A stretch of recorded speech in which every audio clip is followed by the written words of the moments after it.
आप सभी को जय मसीह की। आप सब कैसे हैं? उम्मीद रखती हूँ आप सब बहुत अच्छे होंगे, परमेश्वर के वचनों से आशीष प्राप्त कर रहे होंगे। आज फिर से मैं आपके और अपने लिए वचन में से एक नया अध्याय और एक नया टॉपिक लेके आई हूँ जो आपके और मेरे लिए है। इन वचनों से हम आशीष पा रहे होंगे, ये मैं उम्मीद रखती हूँ। और जब हम इन वीडियो को देखते हैं, इन प्रचारों को सुनते हैं, तो जरूर हम किसी न किसी परिस्थिति में ऐसी होते हैं जब हमें परमेश्वर की आवश्यकता होती है। और ये उम्मीद रखती हूँ कि ये प्रचार, ये वीडियोस आपके उन समयों में जब आपको किसी की आवश्यकता है, परमेश्वर की आवश्यकता है, उसमें ये आपकी सहायता कर रहे होंगे। उसी प्रकार आज मेरा विषय है पॉजिटिव डिक्लेरेशन, एक सकारात्मकता से अपनी सोच को आगे बढ़ाना। आज हम अपने जीवनों में क्या कर रहे हैं? हम अपनी सकारात्मकता की सोच को छोड़ के नकारात्मकता की ओर जरूर जा रहे हैं। पॉजिटिविटी को छोड़ देते हैं और नेगेटिविटी की ओर चले जाते हैं। आज सबसे पहले मुझे अपनी लाइफ में इसी वक्त आप सब मेरे साथ इस बात को बोलिए मेरे पीछे पीछे। आज मैं ये घोषित करती हूँ कि परमेश्वर ने मुझे वह आत्मा दी है जो संसारिक नहीं है। आप और मैं संसारिक लोग नहीं हैं। हम परमेश्वर के प्रिय हैं। वो हमें बहुत प्यार करता है, इसीलिए उसने अपने एक लौते पुत्र को मेरे और आपके लिए दे दिया था क्रूस पर। इसी प्रकार मुझे और आपको परमेश्वर पे भरोसा करके अपनी सोच को पॉजिटिव रखना है। हमेशा अपनी सोच में पॉजिटिविटी लानी है और इस पॉजिटिविटी को डिक्लेयर भी करना है। नेगेटिव अपने जीवन में हमें कतई नहीं सोचना चाहिए। दो प्रकार की चीज सोच होती है हमारे पास, एक तो पॉजिटिव, एक नेगेटिव। लेकिन आज के समय में, इस संसारिक युग में, मैं और आप अपनी सोच को नकारात्मकता की ओर, नेगेटिविटी की ओर ज्यादा लेके जा रहे हैं। अगर हम अपने आप को परमेश्वर की बातों में लेके चले तो हमें कभी भी नेगेटिव नहीं सोचना पड़ेगा। हमें हमेशा अपनी हर चीज के लिए पॉजिटिव सोचना पड़ेगा।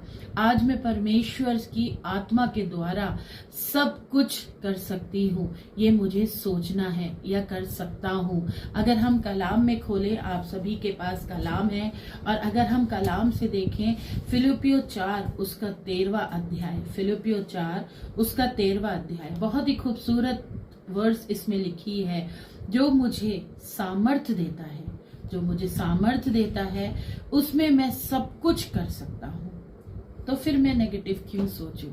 उस परमेश्वर ने मुझे सामर्थ्य दी है हर काम को कर लेने की, तो मैं अपने हर कार्यों के लिए नेगेटिव क्यों सोचूं? मैं आज ही इसी वक्त घोषित करती हूँ कि परमेश्वर की आत्मा के द्वारा मैं हर कार्य कर सकती हूँ या कर सकता हूँ।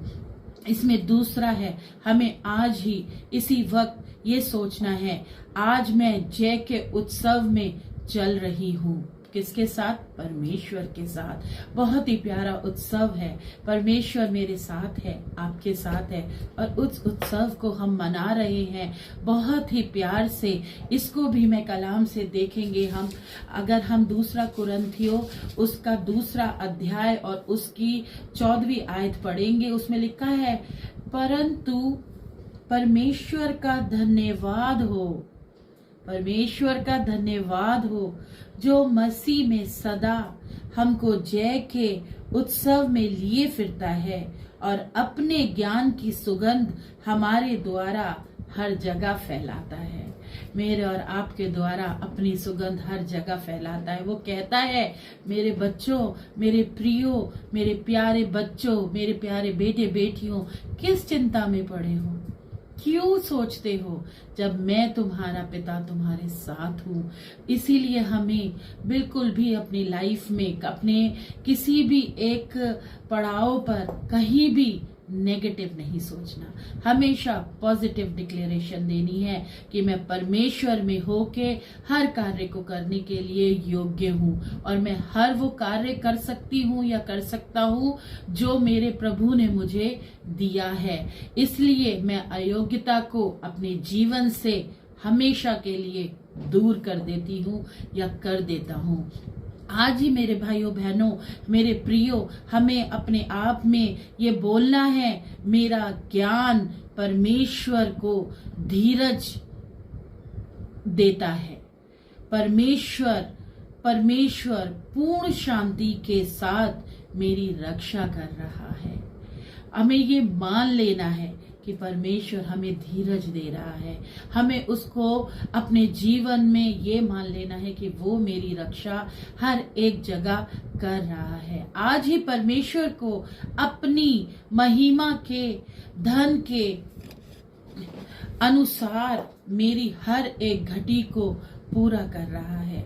ये भी मुझे मान लेना है कि मेरी घटी को पूरा कर रहा है। अगर हम कलाम में भी देखें तो प्रभु यीशु मसीह ने कहा है कि मेरे बच्चों, मांगो तुम्हें क्या चाहिए, मैं तुम्हारी हर एक इच्छा पूरी करूंगा। जब वो प्यारा प्रभु मेरी और आपकी इच्छाओं को पूरी करना चाह रहा है तो हम उससे मांगते क्यों नहीं है, हम उससे पूछते क्यों नहीं हैं?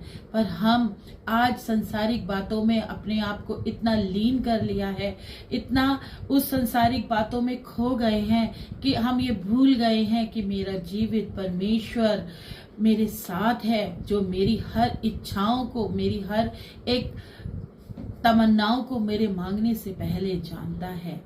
और आज ही मुझे ये भी करना है कि आज मुझ पर दंड की आज्ञा नहीं है, क्योंकि प्रभु यीशु में मैं हूँ। उसने क्रूस पर अपना जीवन देकर हमारी सारी दंड को, हमारे हर एक पाप को, हमारी एक एक घटी को जो हम अपने जीवन में करते हैं, सब के लिए हमें माफ कर दिया है। कलाम से देखें, कलाम में रोमियो 8 उसकी 6 आयत अगर हम देखें तो उसमें लिखा है, शरीर पे मन लगाना, शरीर पे मन लगाना तो मृत्यु है, परंतु आत्मा पर मन लगाना जीवन और शांति है। तो आज हमें क्या करना है? आज हमें अपने शरीर पर मन नहीं लगाना है, हमें परमेश्वर की बातों पे मन लगाना है। शरीर को अच्छा बनाकर, शरीर पे सारा कुछ कर कर हम क्या सोच रहे हैं? हम अच्छे दिखें। नेचुरल सी बात है, जब हम समाज में रहते हैं तो हमें अच्छा दिखना स्वाभाविक है। हम चाहते हैं कि हमारा अपीयरेंस इतना खूबसूरत हो, हम इतने अच्छे लगें कि लोग हमें देखें। परंतु क्या हम अपने दिल से, अपने मन से भी अच्छे हैं? इस वक्त हमें ये सोचना है, इस बात पे गौर देना है कि क्या हम अपने मनों को जांच रहे हैं कि हम अपने मनों में परमेश्वर को स्थान दे रहे हैं या नहीं दे रहे हैं। ये हमें आज अपने मनों में जांचना है, अपने मनों से नेगेटिविटी को दूर करना है। इस नेगेटिविटी के द्वारा आज पॉजिटिव डिक्लेरेशन देना है। आज प्रभु मेरी दुर्बलता, जितनी भी मेरे अंदर दुर्बलता है, मुझे सामर्थी बना रहा हूँ।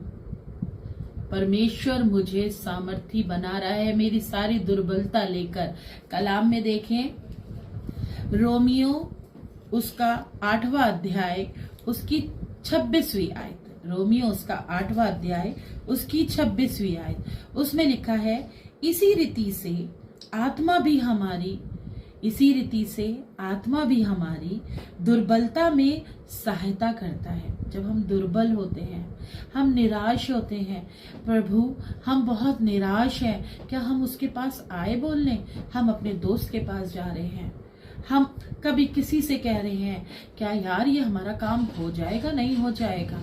हम बहुत कुछ इधर उधर की बातें सोच रहे हैं, परंतु हम ये नहीं सोच रहे मेरे प्रभु ने इस कलाम के द्वारा मुझे और आपको क्या बताया है, वो हम नहीं सोच रहे।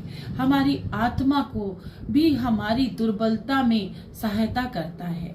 क्योंकि हम नहीं जानते कि प्रार्थना किस रीति से करना है। हम सिर्फ बैठते हैं और प्रभु से बोलते हैं, प्रभु तू हमें ये दे देना, हमें वो दे देना, हमारे साथ ऐसा कर देना, हमारे साथ वैसा कर देना। ये कलाम में लिखा है, रोमियो 8:26 में लिखा है किस रीति से करना है, करनी चाहिए। परंतु आत्मा आप ही ऐसी आहें भर भर कर जो बयां से बाहर है हमारे लिए विनती करता है। जब हम प्रार्थना करें तो हम प्रभु को अपने जीवन में ये मौका दें, हम आत्मा में भर के प्रभु से प्रार्थना करें। हम आत्मा में कब भर सकते हैं? जब हम उस जिंदा प्रभु पे विश्वास करेंगे कि वो जिंदा प्रभु हमारी हर नकारात्मकता को सकारात्मकता में बदलता है, हर नेगेटिविटी को पॉजिटिविटी में बदलता है। अभी अपने पास एक डायरी में, एक कॉपी में जो आपके पास हमेशा रहती है, उसमें अभी इसी वक्त हर एक चीज को लिख लीजिए कि आप किस किस चीज को पॉजिटिव डिक्लेयर करना चाहते हैं। आज से ही मैं, लिखिए अपनी डायरीज में अपने पास, आज से ही मैं अपने हर गुनाह से आजाद होती हूँ, क्योंकि प्रभु यीशु ने क्रूस पर अपना लहू देकर मेरे को हर एक गुनाह से बचा लिया, क्षमा दे दी मेरे को। आज ही मैं अपनी सारी चिंता परमेश्वर पर डालती हूँ, क्योंकि उसने मेरा ध्यान है। कलाम से ये भी देखेंगे हम, पहला पत्रस उसका 5वां अध्याय और उसकी 7वीं आयत, अपनी सारी चिंता उसी पर डाल दो क्योंकि उसको तुम्हारा ध्यान है। बहुत ही प्यारी आयत है, अपनी सारी चिंता उसी पर डाल दो। अभी इसी वक्त मेरे साथ और हम सब मिलकर अपनी चिंताएं, जो इस वक्त हम बहुत नकारात्मक सोच में हैं, प्रभु ये कैसे होगा, मेरा बच्चा कैसे आगे पढ़ाई करेगा, मेरा घर कैसे बनेगा, मेरे पास खाने के लिए नहीं है, प्रभु मेरी तो सैलरी बहुत कम है, सब कुछ कैसे होगा। उस प्रभु को हमारा ध्यान है। अपनी सारी नेगेटिव सोच को आज इसी वक्त पॉजिटिव डिक्लेरेशन में बदल दें, क्योंकि नेगेटिव सोच हमेशा हमें गहराई की दलदल में, अंधेरी दलदल में लेके जाएगी, और पॉजिटिव सोच हमेशा हमें एक रोशनी और एक ज्योति की ओर ले आएगी। मेरे प्रियो, हमें आज ही इसी वक्त ये कलाम में आके ये सोचना है कि हमें अपनी सोच को, अपनी नेगेटिव बातों को अपनी पॉजिटिविटी में बदलना है। जय मसीह की। और ये मैं उम्मीद रखती हूँ कि आज ही आप प्रभु यीशु मसीह से अपने लिए सामर्थ मांगेंगे और जितनी चीजें, पॉइंट्स हमने देखे हैं उन्हें कलाम से पढ़ेंगे और आशीषित होंगे। आप सभी को जय मसीह।